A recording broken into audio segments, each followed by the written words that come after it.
Aliás, se essa lei for entrar em vigor, será que o nosso presidente vai ser preso? Porque ele tem dezenas de falas misóginas, segundo algumas mulheres. Segundo o governo Bolsonaro, no governo Bolsonaro, a culpa do aumento do feminicídio era dele. Agora é do movimento Red Pill. Porque não é do Lula. E eu acho interessante. Então, vamos lá. Sabe, eu acho que a coisa tá tudo muito mal elaborada. Vocês têm que se definir no debate. É pra defender a lei? Então defendam a lei. Vocês não fizeram até agora. Não disseram o que é misoginia. Não definiram de uma forma tal que qualquer juiz possa julgar isso de maneira igual entre todos eles. Vocês não conseguiram dizer como são capazes de justificar o que passa no pensamento de um cara que tá falando alguma coisa, que pode ser uma piada, que pode ser sim uma opinião, que pode ser, por exemplo, um pensamento religioso dele, cultural. Ou seja, vamos acabar com o funk. Vamos acabar com o funk, com o sertanejo. Porque o estereótipo da mulher tá ali, a objetificação da mulher no funk tá ali. Bora! Vamos então, se é pra ser rigoroso, bora! Só que também vamos punir as mulheres com pensamentos misândricos, ou não é necessário? Porque o homem não precisa ser defendido. Aí a pergunta que entra, o ser humano não merece ser defendido? Todos. Seres humanos. Acho que aqui é uma hora a questão. Vocês estão usando uma lei de racismo para justificar a misoginia, o que já é uma outra aberração. E vamos falar sobre isso se quiserem. Pessoal, bora ver esse debate aqui super importante para a sociedade. A versão do feminismo a respeito da misoginia e a versão do pessoal de direita aqui. Vai ter agora o debate deles para tentar explicar o que é misoginia. Cara, tá complicado. Olha só que absurdo estão querendo aprovar no Brasil. Por logo falando, eu sou contra. Se você também é contra, já deixa aqui nos comentários. Se ligam no que eles estão querendo propor aqui no PL da misoginia. Veja só. A pergunta para vocês. Posso fazer as considerações como você falou, né? 5 minutos, não é isso? Então beleza. Primeiro, vocês só me provaram um ponto. Feminismo é tudo igual? Vocês acabaram de dizer que não. Você falou que não sabe qual feminismo que eu defendo. Pois é. O feminismo que eu ataco é aquele que eu vejo na internet, mulheres dizendo que o homem não presta, que o homem é lixo, que todo homem é um estuprador em potencial. Eu sei que você já ouviu essas coisas. Ou seja, tudo isso é abjeto. Ponto. Isso existe aos montes também na internet. Tá? Isso é também difundido nas redes sociais. Ponto. É uma coisa... Não tem o que dizer. Então toda feminista é igual? Não. Você falou assim, movimento Red Pill para propagar ódio. Claro, tem pessoas do movimento Red Pill que fazem isso. Sim. Mas, por exemplo, esse canal aqui, por exemplo, o Júnior, ele era Red Pill. Ele propagava ódio? Não. Agora vocês querem colocar todo mundo na mesma caixinha? Porra, é foda, entendeu? Você vai acabar com tudo, não dá. Você tem que saber exatamente o que você quer atacar. Só que aí, de novo, 2 pesos e 2 medidas nunca vão resolver. A lei vai ser equânime. Se um homem chega pra uma mulher e fala, você é um lixo, ele está atacando ela, certo? E quando uma mulher fala pra um homem, você é um lixo, ela vai ser punida igualmente? O que essa lei promove? Apenas uma diferenciação de classe, de gênero. O que é um absurdo. Somos todos iguais perante a lei. Isso aí já é inconstitucional em tese, cara. Mas, não sei como, no Brasil... Tudo é possível. Agora, você falou algo interessante. Por que é inconstitucional? Porque todos somos iguais. Isonomia. Desculpa, só queria... Essa isonomia é necessária para a justiça. Outra coisa. Isso é importante. Outra coisa. Veja bem, olha como é coisa interessante. Vocês falaram assim, feminicídio cresce de ano a ano. Vocês já começaram o programa se eximindo do governo de esquerda que está em voga. Não. E é interessante. No governo Bolsonaro, a culpa do aumento do feminicídio era dele. Agora é do movimento Red Pill. Porque não é do Lula. Aliás, se essa lei for entrar em vigor, será que o nosso presidente vai ser preso? Porque ele tem dezenas de falas misóginas, segundo algumas mulheres. E eu acho interessante. Então, vamos lá. Sabe, eu acho que a coisa tá tudo muito mal elaborada.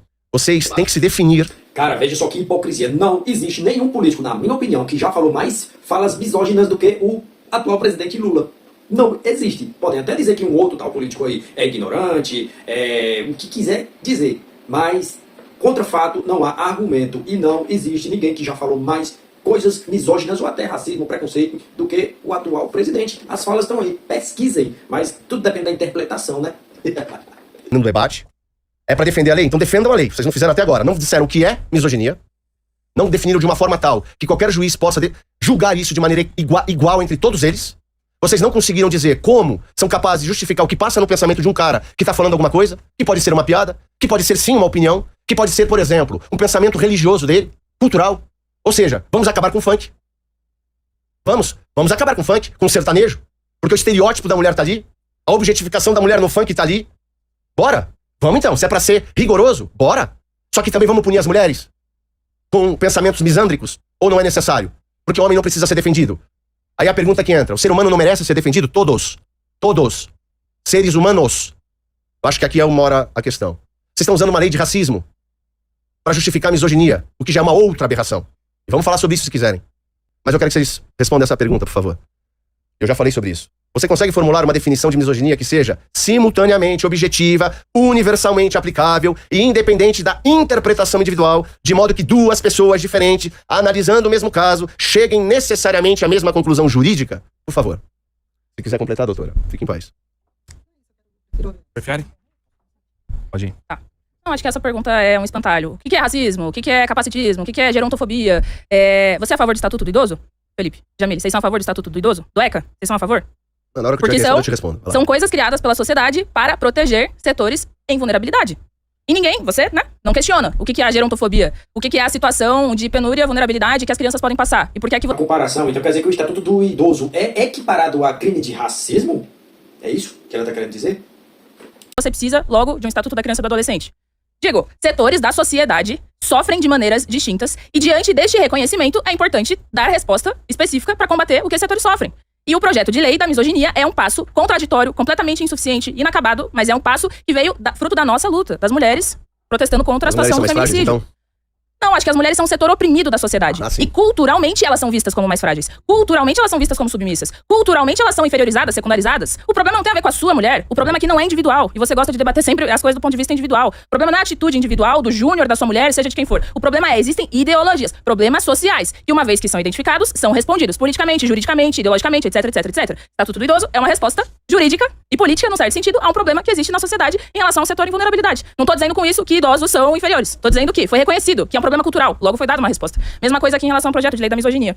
Veja, foi falado do Lula, tá? Não sei se você não ouviu, mas na nossa abertura aqui nós colocamos isso. E hoje, inclusive, as políticas do governo são completamente insuficientes, não só porque o Lula fala coisas machistas que não representam a luta das mulheres, não representam a luta da classe trabalhadora, mas porque ele submete o orçamento do combate à violência à mulher ao arcabouço fiscal, o que significa que ele submete a defesa da nossa vida aos interesses em primeiro plano dos capitalistas, dos empresários, dos banqueiros, etc. Agora, debatamos. Existe ou não uma corrente de pensamento red pill, de extrema-direita, inflada por esse ódio, por essa violência dos últimos anos? Existe ou não? E o que fazemos diante disso? O projeto de lei é uma resposta nesse sentido. Tem que aprofundar, tem que ir além. Tem que ter uma resposta mais contundente das ruas contra o sistema e em relação a coisas concretas. Mas é uma resposta. Vocês não trazem resposta nenhuma. Uma coisa muito importante também que o Felipe colocou, Felipe, acho que você não é da área do direito, né? Não. Mas acho que é muito válida essa sua pergunta, né? De pra quem, o que significa misoginia, como que a gente vai colocar isso, deixar isso bem definido, né? Esperando responder. Na verdade, Felipe, pra quem... Escutem o que essa mocinha vai falar agora e veja a resposta logo em seguida. Olha só quão esse pessoal é hipócrita. Veja só o que ela vai falar aqui, dá uma sabonetada e depois a lei da misoginia vai ser lida. E ela, presta atenção. faz faculdade de Direito sabe disso muito bem. No direito, tudo depende. No direito, nada é objetivo. E sabe por quê? Pela própria maneira como o direito funciona. Porque o direito vira pra mim, pra você, pra todo mundo e diz: todo mundo é livre, todo mundo é igual, todo mundo é sujeito de direito. Mas na prática a gente sabe o tamanho da desigualdade no nosso país. O quanto que as nossas desigualdades também alteram a nossa opinião, a nossa vivência. Tem a ver com as opiniões que a gente tem. E por que eu tô falando de tudo isso? Porque não existe no Brasil nenhuma lei que seja objetiva dessa maneira. Vou te dar um exemplo. Recentemente, o Tribunal de Justiça lá de Minas Gerais, vocês devem ter acompanhado isso, que é um grande absurdo. Um desembargador do Tribunal de Justiça de Minas Gerais absolveu um homem que tinha estuprado uma menina de 12 anos. Ninguém, especialmente quem é pobre, especialmente homens pobres, ninguém confia no judiciário, Felipe. Ninguém. Ninguém que é pobre, ninguém que é um homem, ninguém que é uma mulher que depende do seu trabalho, confia no judiciário. Porque o judiciário tem viés. O salário dos desembargadores é altíssimo. Olha essa frase de efeito. O judiciário tem viés. Se liga. Por que eu tô falando tudo isso? Porque a lei da misoginia sofre os mesmos problemas que todo o direito. E o que a gente tá falando aqui é que essa lei não vai resolver os nossos problemas. Ela tem uma coisa importantíssima que é um ponto simbólico, de dizer pra população que a misoginia é um problema. E aí você falou assim, por exemplo, o Lula vai ser preso com essa lei? Não, porque eu vou reafirmar aqui. Só ler lá o projeto de lei. O projeto de lei não criminaliza a opinião misógina. Ele criminaliza a exteriorização. Entendeu? Ele falou, né? Exatamente, eu falei aqui. Você pode pensar sua misoginia do jeito que você quiser. Não há prisão por misoginia. Isso é impossível de acontecer. Ninguém é preso por racismo, ninguém vai ser preso por misoginia. Vocês precisam ler a lei. Vai então. Segura essa lapada agora. Veja só. Senhores, a lei, ela é muito clara. Olha só, parágrafo único. Esse daqui é o projeto da lei da misoginia. Para fins desta lei, considera-se misoginia a conduta que exteriorize ódio ou aversão a mulheres. Vamos ver aqui o que significa aversão. Sentimento de rejeição, repulsa ou antipatia por algo ou alguém. Não gostar, evitar, sentir desconforto, rejeitar. Vejamos o que significa ódio. Demonstrar hostilidade a mulheres por serem mulheres. Incentivar a violência, a exclusão, a inferioridade. Tratar mulheres como um grupo que merece menos direitos ou dignidade.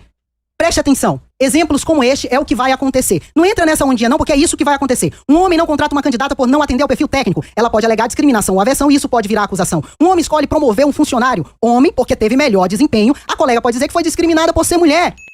E que isso vai sim, ele pode responder um processo. Um homem discute com uma mulher por mensagem, fala de forma mais dura, ela pode dizer que aquilo demonstra desprezo ou aversão, e ele pode ser enquadrado na lei. Um homem recusa sair com a mulher ou não quer se envolver, ela pode interpretar isso como desprezo ou aversão, e isso pode virar problema jurídico. Acabou? Não, vamos lá. Um homem faz uma piada ou comentário que alguém considera ofensivo, outra pessoa pode interpretar aquilo como aversão às mulheres, e isso vira crime. Um homem discute com uma mulher no trânsito, ela pode interpretar aquilo como ofensa baseado em gênero, e isso pode ser tratado como crime. Um professor, você que é professor, cobra mais de uma aluna. da nota baixa, diante da situação que ela está apresentando reprova. Ela pode dizer que está sendo perseguida, e isso pode virar uma acusação. Um jornalista faz uma crítica a comportamento feminino, e isso daí também pode virar um processo criminal. Sabe qual é o problema disso daí? É que vira uma lei subjetiva. É o princípio da legalidade, vai contra o princípio da legalidade. Conceito vago. E outra coisa, direito penal não trabalha realmente com opinião. Mas o problema é o quê? Que nós estamos diante de um conceito subjetivo, amplo. Veja só o que vai acontecer. Opiniões como essa. Eu discordo de tal comportamento. Não concordo com essa pauta. Acho minha visão isso errado. Pode ser desagradável, mas isso é opinião. Mas sabe o que vai acontecer? Por isso ser genérico, isso ser amplo, vão querer sim entrar com um processo criminal contra essas pessoas. E sabe quem é que vai julgar? Quem é que vai definir o que é misoginia, o que é ódio, o que é aversão contra a mulher? É o juiz. Só que a nossa colega aqui... Agora, lembra daquela frasezinha de efeito que ela falou lá atrás? Inclusive é mestranda da USP, senhores. Veja só o que a doutora Letícia falou. Judiciário não tem lado. Ninguém confia no judiciário. Judiciário tem viés. Judiciário tem Perceba, lado, senhores, sim, perceba. Se nós estamos passando agora a responsabilidade pra julgar o que é misoginia para um juiz, o juiz que vai dizer se aquilo é crime ou não, se a própria doutora que é mestranda da USP tá dizendo que o judiciário tem viés, perceba, o nosso sistema já é pró-mulher. Qual é a tendência? Detalhe, você pode ser julgado tanto dentro de uma vara criminal comum, como também numa vara de violência em favor da mulher, de proteção à mulher. Perceba, qual é a chance de você ser condenado diante de uma situação como essa? Grande. E perceba, qualquer fala dura, qualquer crítica, qualquer ofensividade, isso pode ser considerado como um ódio sim, tá? Como ódio sim. Mas vamos lá, vocês não responderam a pergunta que eu fiz. Vamos deixar claro. Eu respondi sim. Não respondeu. Você não trouxe como o juiz vai julgar isso de maneira universal. Eu disse que não tem como Pode, julgar se já não tem como, você tá mostrando pra mim que a aplicação dessa lei é injusta, ela não tem como não ser possivelmente como todas as injusta. leis do nosso país. Então é o seguinte, dois errados nunca vão fazer um certo. Então? Ela já deixou bem claro, a lei não resolve esse problema. Então dois errados nunca vão fazer um certo. Então você tá falando o seguinte, ó, o sistema é uma merda, vamos ficar com essa merda que tá, e vamos prejudicar as coisas usando a merda como é. Cara, é tão louco, toda essa proposta que vocês estão falando, vocês mesmas não definem. Isso aí, é claro, isso aí, cara, por exemplo, vamos lá. Vocês vão acabar com a religião muçulmana no país? Propõe? Hamas, pode jogar foguete. Mas pode subjugar a mulher? O que a gente faz? Funk. Vocês não me responderam. Acabamos ou não acabamos com o funk? Não, eu perguntei. Bora. Objetifica ou não objetifica a mulher? Eu preciso entender. Pronto. Caraca, pessoal, esse debate é pra lá de importante, é muito bom. Cara, eu vou deixar aqui, ó, o link na descrição, lá do Redcast. Cara, é muito bom o programa dele. E de onde eu peguei também esse corte aqui, que é do canal Cortes Jovem. Se você gostar desse conteúdo, desejado, peço que deixe aquele like e deixe a sua opinião aqui embaixo. É complicado. Essa lei da misoginia, todo mundo sabe o que é que estão querendo fazer e implantar na cabeça das pessoas que não têm ideais. Porque é massa de manobra, é complicado. Vocês viram a carinha delas aí, quando ela começou a, tipo, não ter mais argumento? No Brasil não tem lei. Qual a lei do Brasil funciona? A justiça do Brasil não presta. Véi, se não presta, por que quer fazer um projeto absurdo desse? Principalmente agora, nessa época política, que os caras não querem votar contra. Depois vão tentar mudar alguma coisa. Vai ser tarde. Complicado, né? Esse é o Brasil. E aí, se você gostou desse vídeo, deixa já pede aquele like e segue o canal, porque aqui traremos vídeos assim. Só coisas que realmente tá viral na internet e assuntos importantes do nosso dia a dia. Falou? Até o próximo vídeo.